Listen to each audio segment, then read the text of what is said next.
Taufin dan Sayap Angin. Di sebuah desa kecil yang tersembunyi di balik perbukitan hijau, tinggal seorang gadis bernama Sophia.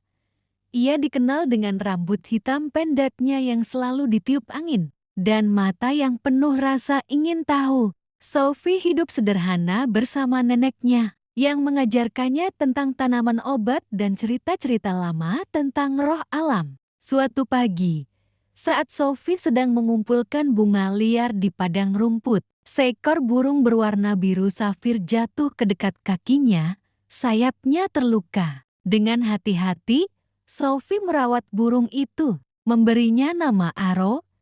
Sejak hari itu, mereka tak terpisahkan. Namun, Sophie segera mengetahui bahwa Aro bukan burung biasa. Ia adalah utusan dari kerajaan langit, tempat roh-roh alam tinggal. Aro datang ke dunia manusia untuk mencari penjaga baru bagi kristal angin, sumber kekuatan yang menjaga keseimbangan antara dunia manusia dan alam. Sophie, yang tulus dan penuh rasa cinta terhadap alam, dipilih oleh para roh sebagai penjaga baru. Namun tugas ini tidak mudah. Ia harus menyeberangi hutan bisik, menghadapi bayangan kesedihan yang mengancam untuk mematikan angin. Dengan bantuan Aro dan roh-roh kecil yang ia temui dalam perjalanannya seperti kelinci transparan yang tertawa, bunga yang bisa bicara, dan angin yang bisa memeluk. Sophie belajar memahami bahwa keberanian bukan berarti tanpa rasa takut, tapi tentang tetap berjalan meski hati penuh gentar. Akhirnya, Sophie berhasil mengembalikan kristal angin ke tempatnya, dan angin kembali bertiup lembut di desa. Aro pun kembali ke langit. Tapi setiap pagi, saat angin menyentuh pipi Sophie, ia tahu sahabatnya masih di dekatnya. Liora dan lembah tulip, di kaki gunung yang diselimuti kabut pagi, tersembunyi sebuah lembah rahasia bernama Lembah Tulip. Hanya sedikit orang yang tahu keberadaannya. Di sanalah tinggal seorang gadis bernama Liora, dengan rambut coklat panjang yang selalu dikepang dua, dan mata yang bersinar seperti embun pagi. Liora tumbuh bersama kakeknya, seorang tukang kebun tua yang mengajarkannya merawat setiap jenis bunga dengan cinta. Namun dari semua bunga, tuliplah yang paling ia cintai. Ia percaya bahwa setiap warna tulip memiliki jiwa tersendiri. Merah untuk keberanian, kuning untuk harapan, dan putih untuk kedamaian. Suatu pagi, saat sedang menanam bibit tulip langka berwarna biru, Liora mendengar suara aneh dari balik hutan. Ia mengikuti suara itu dan menemukan sebuah makhluk kecil, bersayap kelopak roh bunga yang kehilangan. Rumahnya karena tanah bunga di atas gunung mulai mengering. Makhluk itu, yang ia beri nama Mimi, membawa Liora dalam petualangan ke puncak gunung, di mana tulip-tulip ajaib dulunya bermekaran dan menjaga keseimbangan musim. Tapi kini, bunga-bunga itu layu, karena hati penjaganya roh alam bernama Florien penuh kesedihan akibat keserakahan manusia. Dengan hati yang lembut, Liora mulai menanam tulip di sepanjang jalur menuju puncak, menyanyikan lagu yang biasa dinyanyikan ibunya dahulu, lagu yang dipercaya bisa membangkitkan roh bunga. Dalam perjalanannya, Liora tidak hanya menanam bunga, tapi juga menanam harapan dan kehangatan di hati setiap roh yang ia temui. Sampai akhirnya, Florien tersentuh oleh ketulusan Liora, dan bunga-bunga pun bermekaran kembali dengan warna yang belum pernah ada sebelumnya. Lembah tulip menjadi tempat suci yang penuh keajaiban, dan Liora menjadi penjaga bunga-bunga harapan, yang senyumannya membuat bunga tumbuh hanya dengan kehadirannya. Bunga di balik hujan, di sebuah desa kecil yang dikelilingi hutan lebat dan sungai berkilauan, hiduplah Sakura Amai, gadis cantik dengan rambut panjang berwarna pink yang seperti kelopak bunga sakura yang mekar. Namun, di balik wajahnya yang lembut dan penuh warna, tersimpan kesedihan mendalam. Sakura sering terlihat duduk di tepi sungai, memegang setangkai bunga yang ia rawat dengan penuh cinta. Bunga itu bukan bunga biasa, bunga itu bisa berbicara, dan hanya Sakura yang bisa mendengarnya. Bunga itu adalah hadiah dari ibunya yang sudah lama pergi, meninggalkan Sakura dengan perasaan kosong dan rindu yang tak terucapkan. Suatu hari, saat badai hujan turun deras, Sakura menemukan sebuah makhluk kecil yang terluka di hutan. Makhluk itu berasal dari dunia lain, sebuah tempat di mana alam dan manusia hidup dalam harmoni penuh keajaiban. Sakura memutuskan untuk merawat makhluk itu, dan perlahan-lahan, ia mulai belajar bahwa kesedihannya bisa berubah menjadi kekuatan untuk membawa keindahan dan harapan kepada dunia sekitar. Di tengah perjalanan, Sakura bertemu dengan berbagai karakter unik, penjaga hutan yang bijak, roh bunga yang nakal, dan angin yang berbisik rahasia. Semua itu mengajarkan Sakura untuk menerima kehilangan, memahami cinta, dan menemukan kebahagiaan di tengah badai kehidupan. Bunga di balik hujan adalah kisah tentang perjalanan hati, di mana kesedihan dan keindahan berjalan beriringan. Seperti bunga yang mekar di bawah hujan, sebuah cerita penuh warna, keajaiban, dan melodi alam yang hanya bisa dihadirkan oleh sentuhan magis. Nola dan ayam kuning dari hujan. Di desa kecil yang tersembunyi di balik bukit kabut, hiduplah seorang gadis bernama Nola.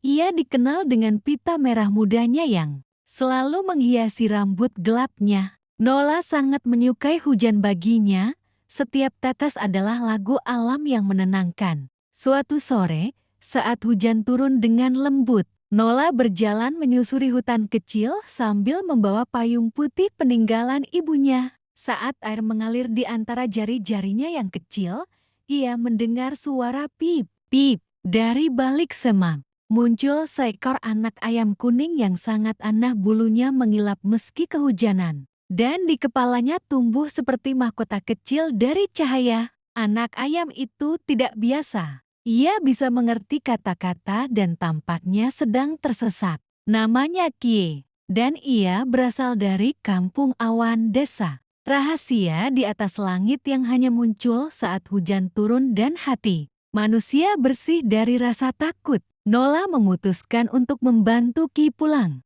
dan bersama mereka menjelajahi lembah-lembah kecil, melewati pohon-pohon tua yang bisa berbicara, dan menyeberangi sungai yang tahu cara bernyanyi. Di perjalanan, Ki bercerita bahwa hanya anak-anak berhati murni yang bisa melihatnya, dan bahwa ia ditugaskan untuk membawa kembali butir hujan terakhir, sebuah cahaya kecil yang hanya bisa muncul di hati anak yang penuh cinta. Nola, tanpa sadar, telah memilikinya sejak lama, karena cintanya pada hujan, pada dunia kecilnya, dan pada semua makhluk yang ia temui. Akhirnya, saat langit mulai cerah, Ki pamit dengan pelukan hangat, berubah menjadi cahaya dan terbang ke atas langit, meninggalkan satu bulu bercahaya di telapak tangan Nola.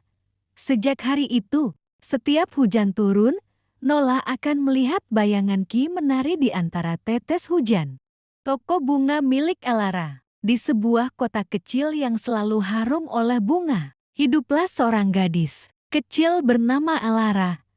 Ia tinggal bersama neneknya yang memiliki toko bunga tua yang dikelilingi mawar, kamelia, dan tulip berwarna lembut. Suatu pagi, Elara mengenakan gaun merah muda kesayangannya dan pita besar di rambutnya. Ia sedang merangkai bukit bunga ketika seekor kucing hitam bermata ungu tiba-tiba muncul di ambang pintu toko. Kucing itu tidak memiliki nama dan tidak pernah bersuara, tapi matanya seolah menyimpan rahasia dunia lain. Sejak hari itu, kucing tersebut selalu mengikuti Elara kemanapun ia pergi, seakan sedang menjaganya. Mereka menjadi sahabat, hingga suatu hari, Elara menemukan bahwa setiap kali ia menyusun bunga sambil memikirkan harapan seseorang, bunga itu akan memancarkan cahaya lembut. Dan keesokan harinya harapan itu terwujud diam-diam. Ternyata,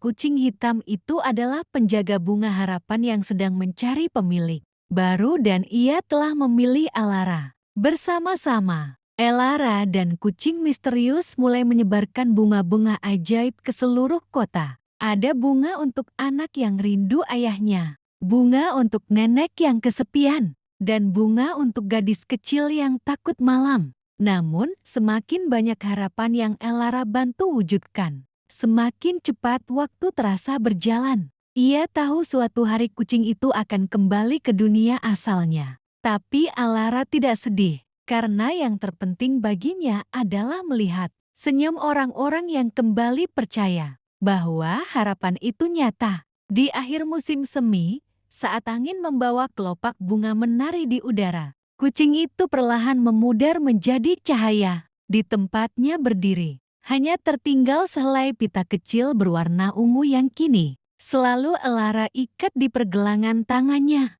Lampion cahaya Orlai. Di sebuah desa tersembunyi yang hanya bisa ditemukan ketika malam datang, tinggal seorang gadis kecil bernama Orlai. Ia dikenal sebagai penjaga senja karena setiap malam ia akan berjalan di taman kuno sambil membawa lampion cahaya kuning hangat, ditemani oleh kupu-kupu bercahaya yang hanya muncul di sekelilingnya. Lampion itu bukan lampion biasa di dalamnya. Terdapat cahaya dari bintang yang jatuh puluhan tahun lalu, yang diwariskan turun-temurun hanya kepada anak berhati murni. Orlai memiliki kemampuan langka. Ia bisa mendengar bisikan malam, suara bunga yang rindu matahari, suara bintang yang mengantuk, atau suara roh kupu-kupu yang menjaga kedamaian desa. Namun suatu malam, salah satu kupu-kupu tidak bersinar. Itu pertanda bahwa roh penjaga malam sedang dalam bahaya. Tanpa ragu, Orlai mengikuti cahaya yang redup itu hingga ke bagian terdalam taman, tempat yang sudah lama dilarang untuk dimasuki karena katanya dihuni oleh bayangan yang tersesat. Di sanalah ia menemukan sebuah pohon tua retak yang mengeluarkan asap gelap. Pohon itu dulunya adalah tempat roh cahaya tinggal. Namun kini tertidur karena manusia sudah mulai melupakan malam yang tenang. Orlai pun menyanyikan lagu warisan ibunya. Lagu kuno yang hanya bisa didengar oleh roh cahaya. Dan perlahan, kupu-kupu kembali bersinar. Cahaya dari lampionnya menyatu dengan pohon tua, menghidupkan kembali pelindung malam, dan menjauhkan bayangan gelap dari desa. Sejak malam itu, langit di atas desanya selalu dipenuhi bintang yang lebih terang dari biasanya. Dan nama Orlai dikenang sebagai gadis yang membangunkan cahaya. Nyala terakhir di senja lara. Di sebuah desa kecil yang berdiri di tepi danau bening, hiduplah seorang gadis kecil bernama Lair. Ia adalah anak yang pemalu, pendiam, tapi memiliki jiwa yang sangat peka terhadap keindahan dunia. Lair sangat menyukai senja. Bukan hanya karena langit berubah warna menjadi jingga keemasan, tapi karena pada waktu itu, bunga-bunga api dari bintang akan jatuh ke bumi dalam wujud kembang api kecil yang hanya bisa dilihat oleh anak-anak berhati bersih. Setiap sore, Laira akan duduk di rerumputan dekat danau, menunggu kemunculan bunga api bintang. Ia akan menangkapnya satu persatu dan menyimpannya di dalam hatinya, seperti rahasia kecil yang indah. Namun suatu hari, senja berhenti datang. Langit hanya abu-abu, dan tak ada satupun bunga api yang muncul. Semua orang dewasa mengira itu hanya perubahan cuaca biasa. Tapi Lair tahu ada sesuatu yang tidak seimbang di langit, ditemani oleh cahaya kecil dari bunga api yang terakhir. Lair memulai perjalanan diam-diam ke puncak patah, tempat para bintang lahir di balik awan. Di sana ia bertemu dengan makhluk tua bernama Orain, sang penjaga senja yang mulai kehilangan ingatannya karena manusia semakin jarang memperhatikan keindahan sore. Dengan suara lembut dan mata yang jujur, Lair menyanyikan lagu tentang langit, danau, dan harapan, lagu yang selalu ia nyanyikan sendiri setiap senja datang. Lagu itu membangunkan hati Orain. Ia menangis, dan dari air matanya lahir kembali bunga api bintang, menari dan berkilauan di angkasa. Sejak malam itu, langit kembali hidup, dan siapapun yang memperhatikan senja dengan sepenuh hati akan Melihat sosok kecil berambut gelap duduk di danau, tersenyum lembut, memegang bunga api yang menyala layar. Penjaga cahaya terakhir, Rima dan panggilan awan. Di sebuah desa yang tersembunyi di balik gunung berkabut, tinggal seorang gadis kecil bernama Rima. Ia dikenal oleh warga desa sebagai penyimak langit, karena setiap pagi dan sore ia akan duduk memandangi awan, seakan sedang menunggu sesuatu. Rima tidak seperti anak-anak lain. Ia bisa mendengar suara awan saat angin berhembus.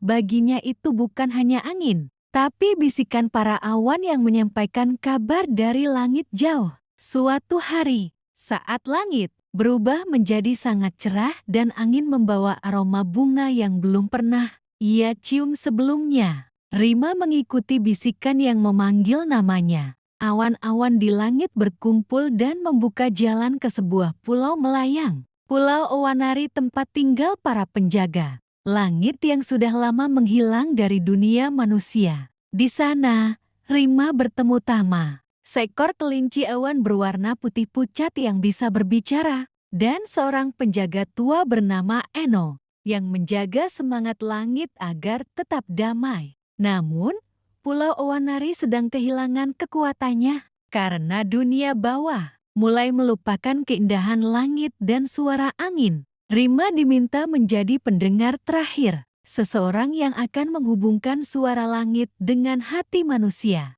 Dengan bantuan bunga-bunga awan, suara bintang, dan keberanian dari hatinya sendiri, Rima membawa kembali kesadaran orang-orang akan langit, tentang pentingnya melihat ke atas dan mengingat bahwa dunia lebih besar dari apa yang tampak. Sejak hari itu, setiap kali ada anak yang menatap awan dengan penuh keajaiban, mereka bisa mendengar bisikan lembut. Terima kasih sudah mendengarkan. Rima, Alira dan Cahaya Rimba. Di jantung hutan tua yang disebut Rimba Viana, terdapat sebuah legenda.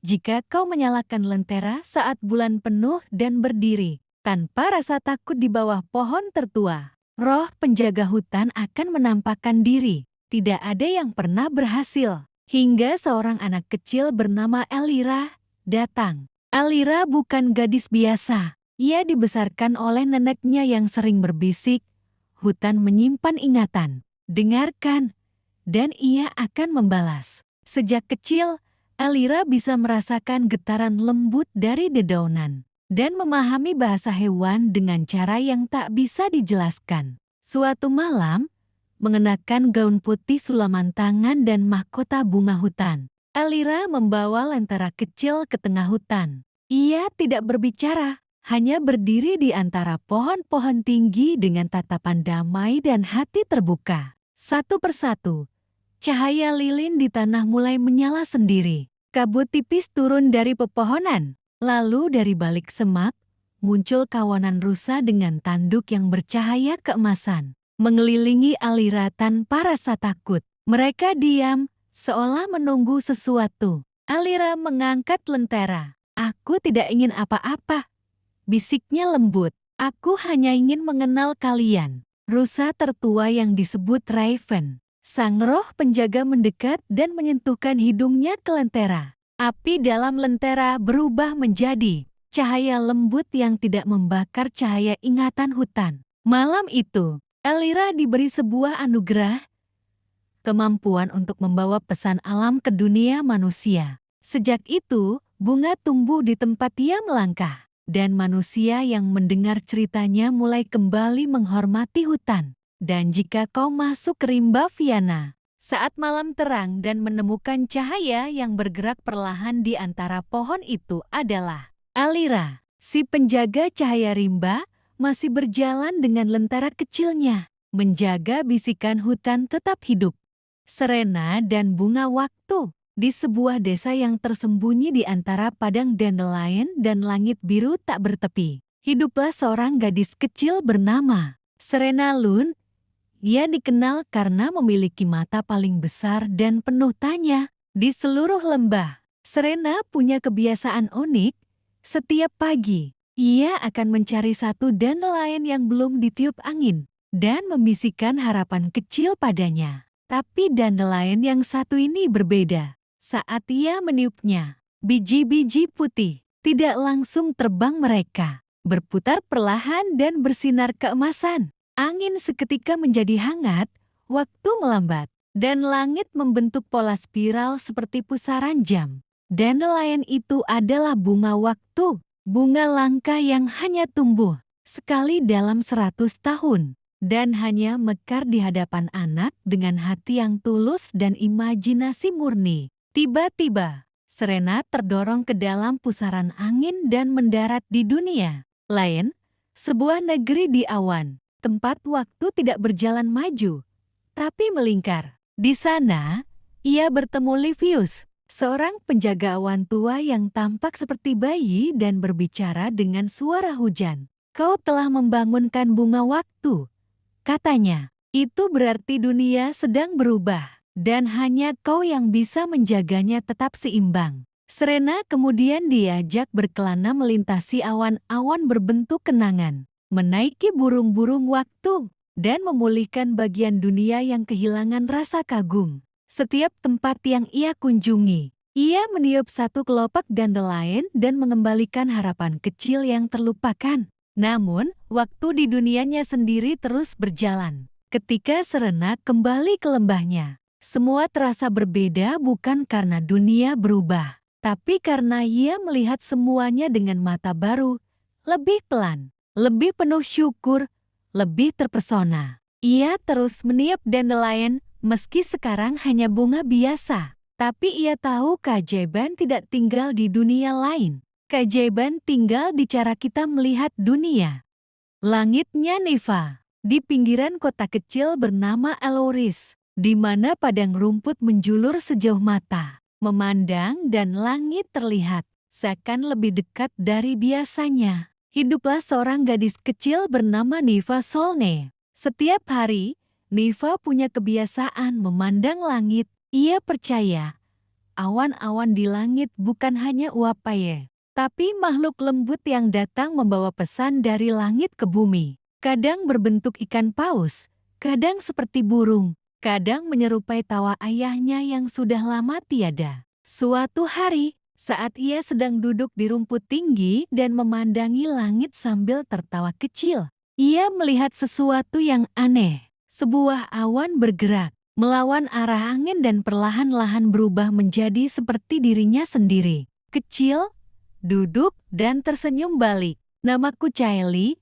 kata sosok awan itu. "Aku datang dari lapisan kedua langit, tempat di mana mimpi manusia yang hampir terlupakan disimpan." Caeli berkata bahwa langit kini terlalu penuh. Terlalu banyak impian yang terlupakan begitu saja. Dunia bawah sudah jarang memandang ke atas. Jika tak ada satupun yang percaya lagi, lapisan kedua langit akan lenyap. Niva memutuskan untuk membantu. Ia lalu diberi kemampuan untuk berkomunikasi dengan langit, menyentuh angin, mendengar hujan, dan membaca bentuk awan.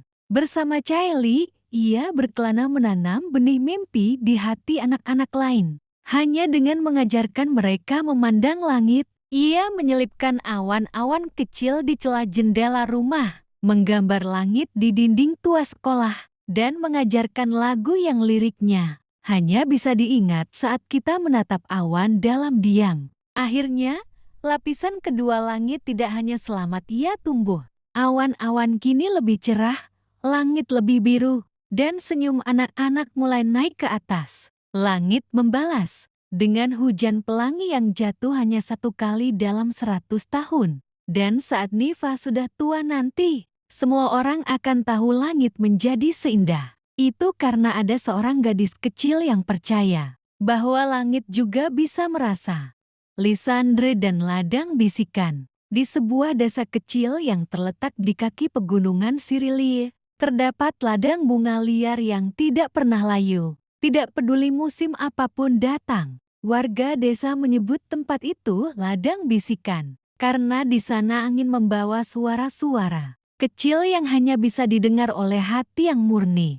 Gadis kecil bernama Lisandre M. Lain sering datang ke ladang itu mengenakan gaun putih dan pita di rambutnya. Ia mengumpulkan bunga lavender liar untuk ibunya yang sakit. Tapi diam-diam ia juga mendengarkan bisikan-bisikan lembut dari kelopak bunga. Satu hari lagi, dan dunia akan berubah. Jangan lupakan kita saat kabut datang. Malam akan menari di siang. Awalnya, Lisandre mengira itu hanya imajinasinya. Tapi suatu sore, saat ia memetik bunga ungu dengan aroma manis, angin membentuk sebuah jalan tak terlihat yang hanya bisa dilihat oleh siapapun yang membawa bunga dengan niat tulus. Ia mengikuti jalan itu dan tiba di sebuah rumah kaca tua yang tersembunyi oleh waktu, ditinggalkan oleh dunia manusia. Di dalamnya tinggal makhluk-makhluk bunga, seperti kelopak hidup dengan mata kecil dan suara melodi.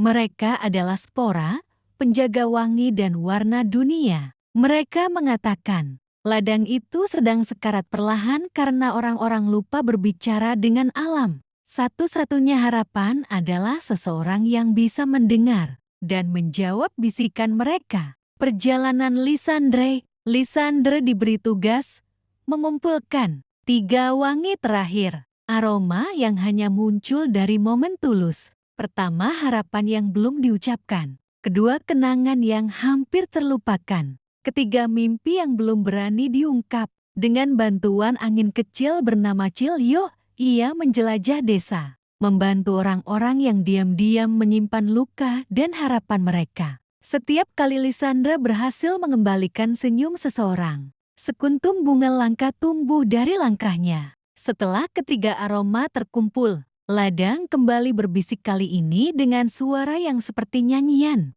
Warna-warna berubah jadi lebih cerah dari biasanya. Dan rumah kaca itu membuka sayap kaca dan terbang ke langit sebagai persembahan kepada langit. Musim semi. Akhir cerita. Lisandre kembali ke rumah dengan sekeranjang bunga seperti biasa. Tapi kini, setiap kelopak mengandung cerita dan setiap kali angin bertiup, seluruh desa mendengarnya. Selama ada satu orang yang masih mau mendengar, dunia tidak akan pernah benar-benar diam.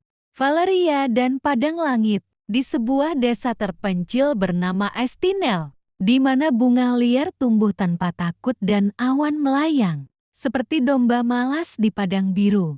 Hiduplah seorang gadis kecil bernama Valeria Ilmare. Ia terkenal bukan karena keberaniannya, tapi karena senyumnya yang selalu berbicara pada langit. Valeria percaya bahwa setiap bunga di padang memiliki satu cerita yang belum selesai ditulis. Ia akan duduk berjam-jam di antara kelopak-kelopak merah dan biru, menatap langit, mendengarkan hembusan angin, dan mencatat hal-hal yang tak terlihat oleh orang dewasa. Suatu pagi, saat Valeria berbaring di atas padang rumput, ia melihat awan berbentuk mata raksasa terbuka di langit.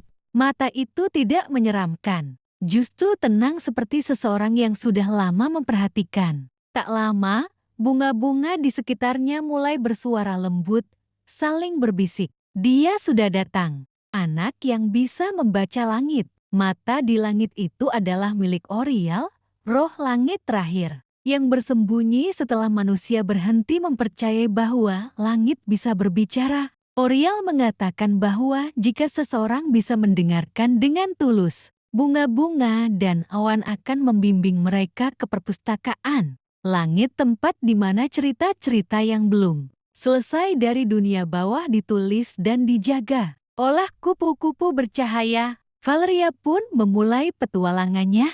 Ia diberi topi merah berbunga yang bisa menunjukkan arah angin. Jujur, angin yang hanya muncul saat seseorang berkata dari hati. Dengan itu, ia berkeliling desa, membantu orang-orang menemukan kembali cerita mereka. Nenek yang lupa bagaimana cara tertawa, anak kecil yang kehilangan sahabat khayalannya, dan pohon tua yang takut dilupakan. Semakin banyak cerita yang ia kumpulkan, semakin terang langit di atas desa Estinel. Dan pada hari ke-99, bunga yang tumbuh di tempat ia pertama kali melihat mata Oriel berubah menjadi tangga cahaya menuju langit. Valeria naik ke sana. dan menjadi penjaga baru perpustakaan langit. Anak yang membaca langit dan menulis kembali cerita yang hampir hilang.